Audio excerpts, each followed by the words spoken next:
Hoogganaan garee finciltoota Yaman kan mana marii ce'umsa kibbaa Ayyidaarus Al-Zubeydii karaa Somaalilaandiitiin gara gamtaa Emireetota Arabaatti baqachuun isaa gamtaan Suudiin durfamu guyyaa irraa ibsa baaseen beeksise. Ministeerri dhimma alaatii fi ministeerri qabeenya bishaan Masrii ibsa waloo baasaniin bishaan laga Abbaay copa tokkollee hin dhiifnu jechuun akeekkachiisan. Leenjisaan garee biyyaalessaa Itoophiyaa mindaa ja'a qarshii 513 argachuun ifoome. Daawwattoota fi hordoftoota garee miidiyaa nageenya keenya bakka jirtan maratti sinaa dhaqqabu guyyaan irraa ambajjii 8/2026 kanneen amma dhageessan hangafoota oduu teenya irraati amma bal'ina oduu isinitti himu.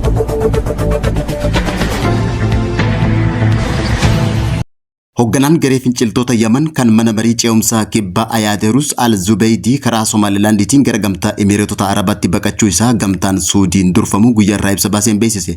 Gamtaan kun ibsa guyyaa irraa ambajjii 8/2026 ganama barii baaseen Al-Zubeydiin mana marii nageenyaa Riyaaditti walgahii taa'amtu irratti beelama kan qabu yoo ta'u marii tanarratti hirmaachuu dhabuu isaaniitis ibsaniit jiran. Halkan bidiruu dukkanaa dawoo godhachuudhaan galoo galaana Edeniin cehuun gara buufata doonii Somaalilaandii Barbaraatti miliquun ibsaniit jiran. Al-Zubeydii erga Barbaraa gaheen boodallee qondaaltota Emireetota Arabaa gamtoomanii wajjin ta'uudhaan gara magaalaa guddoo Somaaliyaa Maqdishootti bararuun galoo galaana Oomaa yoo gahu sirna elektirooniksii waa'ee xiyyaarichaa ibsu cufuudhaan yeroo buufata xiyyaara waraanaa Al-Aariif Abu Daabii gahuuf daqiiqaan 10 deebisanii banuu isaa ibsi ganama irraa beekuun ifoomseet jira. Dhimma kana laalchisee manni marii ce'umsa kibba Yaman yookaan gamtaan Emireetota Arabaa deebii kan hin kennine hoggaa ta'u taateen kun kan mirkanaa'e yookaan manni marii ce'umsa kibbaa kan Abu Daabiitiin deeggaramu haleellaa baatii muddee keessa humnoota mootummaa Yaman kan Riyaadiin deeggaramu haleela hordofuudhaan wallabdiin Suudi Arabiyaa fi gamtaa Emireetota Arabaa jidduu jiru daran hammaachuun ifoomeet jira.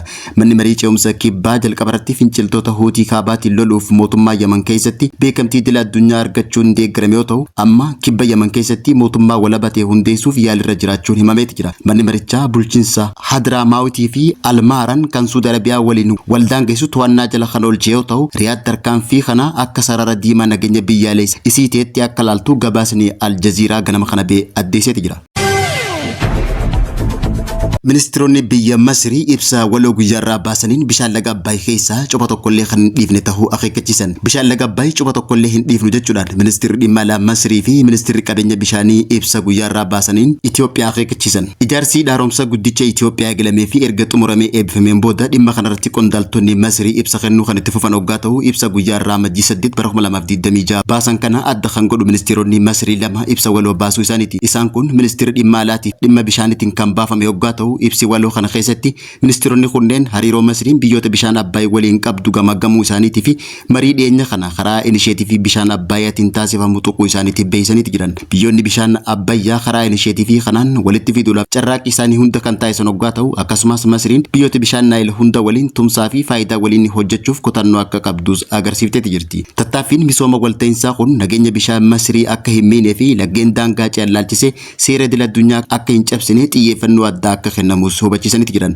Ministeeronni kunneen itti dabaluudhaan piroojeektoota adda baafamanii laga Naayil bahaa irratti hojjetamaa jiran kanneen seera addunyaa cabsan jiraachuu isaanii cimsanii balaaleffanne jechuudhaan seerri idil addunyaa laggeen daangaa ce'an akka kabajamus gaafataniiti jiran. Ministeeronni lameen ibsa isaanii keessatti ministeerri dhimma alaatii fi ministeerri qabeenya bishaanii fi nageenya bishaan Masrii eeguu fi piroojeektoota misooma bishaan kuufama keessatti hojjetaman hordofuudhaan waliin hojjechuu isaanii kan itti fufan ta'ullee beeksaniiti jiran. Ministeeronni kunneen baasii waliigalaa Masriin biyyoota bishaan laga Naayil keessatti misoomaa fi ijaarsa dandeettii baaf amma gara doolaara miliyoona 100 akka geessu hubachiisaniiti jiran. Bishaan laga Abbayyaa keessaa copa tokkollee akka hin dhiifne tan akeekkachiifte ministeeronni kunneen haaluma kanaan Masriin bishaan laga Naayil copa tokkollee akka hin dhiifne tattaaffii kana hunda gochaa jirra jechuun Aram Online gabaaseeti jira.